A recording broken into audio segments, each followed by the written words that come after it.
दोस्तों नमस्कार, मैं अजय कुमार वर्मा एसी। तो आज दोस्तों कई दिनों के बाद में फिर से एक बार मैं वीडियो पे आया हूं और आप लोगों को कुछ चीज़ें ऐसी बताने वाला हूं वीडियो के माध्यम से जिनको जानना सभी किसानों के लिए अनिवार्य है दोस्तों।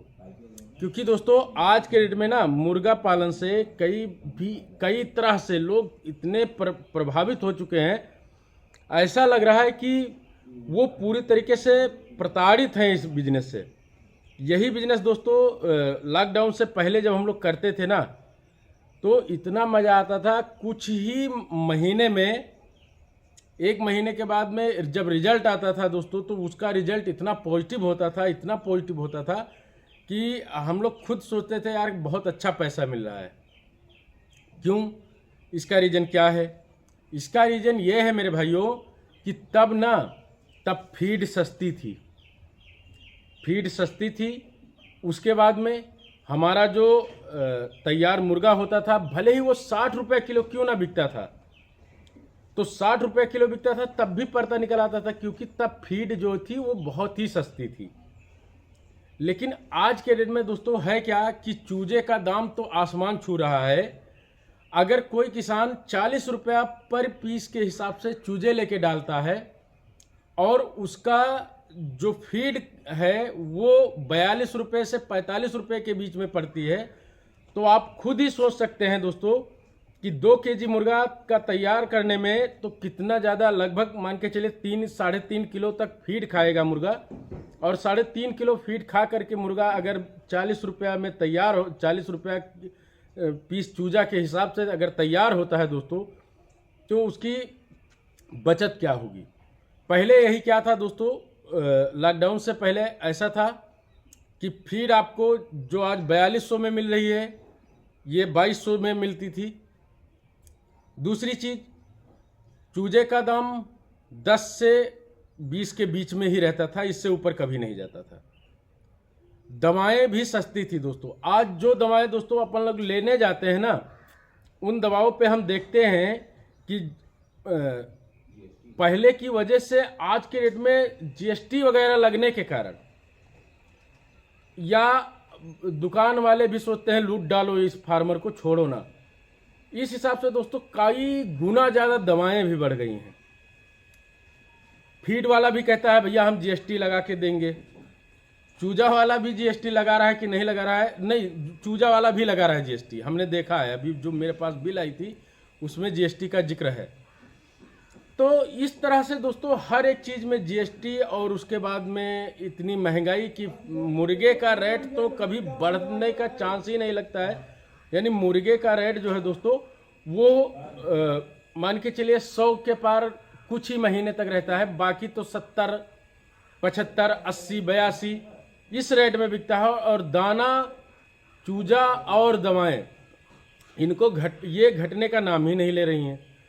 तो इस तरह से दोस्तों जब इतनी महंगाई हो गई है, और इतनी महंगाई में एक जो 2000-3000 की फार्मिंग करने वाला किसान है या 500 मुर्गे डालने वाला किसान है, वो सोचिए, आप ही सोचिए कि वो क्या कमाएगा। क्योंकि दोस्तों मैं एक फार्मर हूं और फार्मिंग करता हूं, इसलिए मुझे ये सारी चीज़ें एकदम एग्जैक्ट पता है कि बचत नाम पे मुर्गे में जीरो है दोस्तों इस समय। मैं ऐसा नहीं कह रहा हूं दोस्तों कि कोई फार्मर कर रहा है काम तो वो करे। हम लोग तो फिलहाल के लिए, अभी मैं अपनी बात बताऊं दोस्तों, तो जहां तक मैं फार्मिंग बिल्कुल बंद करने वाला हूं बस। क्योंकि अभी तो चलिए फिलहाल के लिए ठीक है दोस्तों कि 2 महीने तक हमें रेट मिल जाएगा। और एक चीज़ मैं आपको और बता दूं दोस्तों कि इस महंगाई में ना, महंगाई के हिसाब से आप लोगों को ना एक काम तो सबसे ज़रूरी है करना, कि जब मुर्गे का यानी चूजे का रेट घटा हो, जैसे आज की बात कर रहा हूँ, प्रेजेंट की बात। आज मैंने वेंकीज में बात किया दोस्तों, और कंपनी में, डायरेक्ट कंपनी में हमने बात किया, तो उन्होंने बताया जो कि चूजा जो है 24 रुपये से 25 रुपये के बीच में आपको 2-1 दिन में मिल सकता है, क्योंकि अभी रेट यही है। तो इस तरह से अगर नंबर 1 कॉब का चूजा भी मिल जाए आपको और वो सस्ता हो, यानी 42 रुपया, 43 रुपया और 40-35 रुपये से ऊपर होगा तो आप नहीं लगा पाएंगे प्रॉफिट।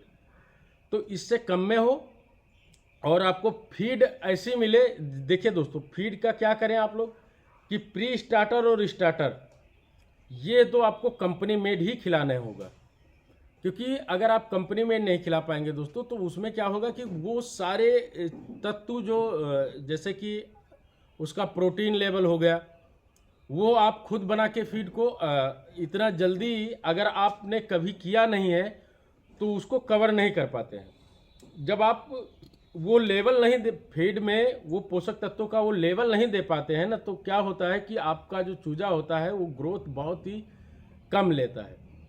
लेकिन और हाँ, एक चीज़ और भी है दोस्तों कि शुरुआत में आपका मुर्गा इतना फीड भी नहीं खाता है कि आप लोग मतलब उसको फीड अरेंज करने में दिक्कत हो। तो शुरुआत का जो 1.5 kg फीड होता है, यानी 500 ग्राम आपका प्री स्टार्टर और 1 kg आपका स्टार्टर, ये फीड आप लोगों को कंपनी के हिसाब से ही चलना है। और वो भी कोई घटिया कंपनी नहीं, बेहतर कंपनी का फीड खिलाइए, क्योंकि बेहतर कंपनी का फीड खिला देंगे ना तो शुरुआत में ही कोई दवा बिना दवा चलाए ही आपका मुर्गा जो है अच्छा खासा ग्रोथ पकड़ लेगा। और 1.5 kg फीड खा करके दोस्तों वो लगभग मान के चलिए कि 1 किलो से प्लस में ही निकल जाएगा। तो ये कर लीजिए। इसके बाद आपके यहाँ अगर मक्का मिल रहा हो, प्रॉपर मक्का, अगर आपके क्षेत्र में मक्के की खेती हो रही हो तो मक्का ले लीजिए। और उसके बाद में आप ले लीजिए बीसी। मक्का और बीसी का उसमें जब आप बीसी खरीदने जाएंगे दोस्तों, ब्रायलर कंसंट्रेट जिसको बोला जाता है, वो जब खरीदने जाएंगे तो वहाँ पे बताता है कि भाई 60-40 का लेंगे या 35-40 35 का 65 का लेंगे। तो जिस हिसाब से आपको उचित लगे उस हिसाब से कंसंट्रेट ले लीजिए और उसको मिक्स करके ही खिलाइए, तभी जाके आप हो सकता है कि कुछ प्रॉफिट मिल जाए। बाकी दोस्तों मुर्गा पालन ना इस समय बिल्कुल ही बेकार बिजनेस मेरे हिसाब से लग रहा है दोस्तों। और इसीलिए मैं अभी इस बिजनेस को ना मैं बंद करने वाला हूँ। जैसे ही हमारे सारे के सारे फार्मों में से चूजे निकल जाएंगे ना, मैं एकदम बंद कर दूंगा। क्योंकि तब तक मान लीजिए कि अभी जो चूजा पड़ा है 1 महीने बाद 1.5 महीने बाद तैयार होगा, इसके बाद होगा क्या कि रेट भी डाउन हो जाएगा, लगन वगैरह ख़त्म हो जाएगी। अभी लगन का सीज़न है इसलिए रेट भी है, तो इसके बाद बंद कर देंगे। उसके बाद दोस्तों क्या करेंगे हम कि भाई हर एक किसान की ये ज़रूरत है कि भाई कहाँ से पैसे, मान लीजिए कि ये जो मेरा मेन बिजनेस है इसको मैं बंद कर रहा हूँ, तो इसके अलावा मैं और कौन सा बिजनेस करूँ, है ना। तो वो बिजनेस फिर अगले बिजनेस में कौन सा बिजनेस करना है, कैसे उससे प्रॉफिट लेना है, कैसे उससे प्रॉफिट होता है, वो सब सोचने के लिए दोस्तों आप घर बैठ करके तो कुछ चीज़ें ऐसी हैं जिनको आप सिर्फ देख करके नहीं समझ पाएंगे। लेकिन उससे थोड़ा सा अगर भ्रमण करेंगे, अपने आसपास के क्षेत्रों में देखेंगे कि कौन सा व्यक्ति कौन सा बिजनेस कर रहा है जिससे वो अच्छा खासा प्रॉफिट कमा रहा है।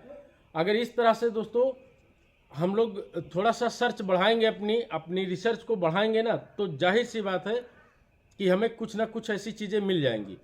और हाँ, जो लोग कंपनी से काम कर रहे हैं दोस्तों, कॉन्ट्रैक्ट फार्मिंग जिसको कहते हैं, जो लोग कॉन्ट्रैक्ट फार्मिंग कर रहे हैं उनके लिए भी दुर्दशा है। क्यों? क्योंकि उनका ना ऐसा मत सोचिए कि कोई केवल निजी फार्मिंग करने वाला ही प्रॉब्लम में आता है। उनको क्या है कि फीड नहीं खरीदना पड़ता है, चूजा नहीं खरीदना, दवाएं कुछ खरीदनी पड़ती हैं। लेकिन बात क्या है उसमें कि उनके लिए समस्या क्या है, उनका भी ना समय पे ना लिफ्टिंग हो पाता है, तो उनकी बुक खराब हो जाती है, उनको भी 0 पैसा मिलता है। अगर कोई बीमारी आ गई, जैसे कि आज के डेट में दोस्तों सारे पूरे इन्वायरमेंट में जो है ये अपना वायरल चल रहा है, वायरल के वजह से सब भयानक मोर्टेलिटी हो जाती है, तो उसमें भी नहीं कुछ मिलता है। तो इस तरह से दोस्तों बहुत ही समस्या है फार्मिंग को लेके। तो फार्मिंग को जहाँ तक दोस्तों इसको एक साइड बिजनेस के रूप में आप लोग तब्दील करिए और एक कोई ऐसा बिजनेस सेटअप करिए दोस्तों जिससे कि आप लोग आगे चल करके ऐसा ना हो कि आप लोगों को दिक्कत हो और आप लोग एक नए पैसे कमाने के तरीके को ढूंढें। तो उससे पहले ही आप लोग कुछ ना कुछ करिए क्योंकि मैं यही करने वाला हूं दोस्तों, तो आप लोग भी यही करिए। तो बस ये वीडियो यहीं तक दोस्तों, क्योंकि ये मेरी तकलीफ़ थी तो मैंने सोचा कि दोस्तों को बताई जाए। और फिर मिलेंगे दोस्तों अगले वीडियो में, तब तक के लिए धन्यवाद। Thanks for watching, thank you so much.